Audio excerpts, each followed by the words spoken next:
রাতে হয়েছে।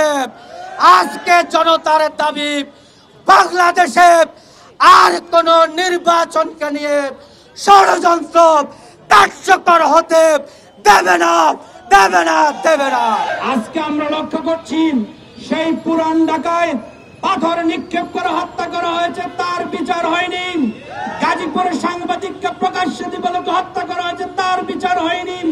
এভাবে বিচারহীনতার সংস্কৃতি যারা আগে নিজের কেন্দ্র দখল করে, ভোট বাক্স দখল করে নির্বাচন কুক্ষিগত করতে চায়, তাদেরকে উৎসাহিত করবে।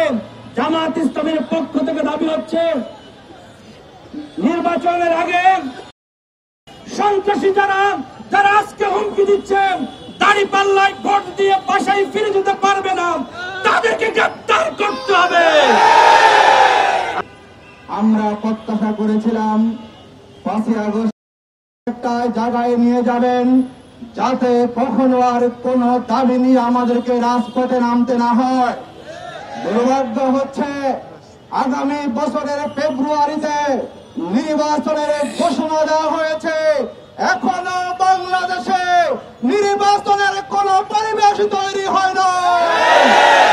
আমরা মনে করি এই অবস্থায় নির্বাচন হয় আবারও বাংলাদেশে ফ্যাসিবাদের উদ্ভব ঘটবে। আমরা বাংলাদেশের জনগণ 5ই আগস্টের যে বিপ্লব আমরা অর্জন করেছি, এই দেশের কোন নতুন ফ্যাসিবাদের জন্ম আমরা দিতে চাই না। আমাদের দাবি হচ্ছে সরকারের প্রতি আপনারা জুলাই সনদের আইনি ভিত্তি নিয়ে টালবাহানা করছেন, এই টালবাহানা জনগণ মেনে নিবে না। আমাদের দাবি হচ্ছে পিয়ার পদ্ধতিতে নির্বাচন হতে হবে, পিয়ার পদ্ধতি ব্যতীত কোন নির্বাচন জনগণ মেনে নিবে না। পাথর দিয়ে পিটিয়ে, মানুষ হত্যার মাধ্যমে, রড দিয়ে পিটিয়ে, মসজিদের ইমামকে হত্যা করার মাধ্যমে গোটা বাংলাদেশকে যারা অস্থিতিশীল করে তুলেছে, তারাই হচ্ছে আজকের আগামী দিনের নির্বাচনের সবচেয়ে বড় প্রতিবন্ধকতা করে।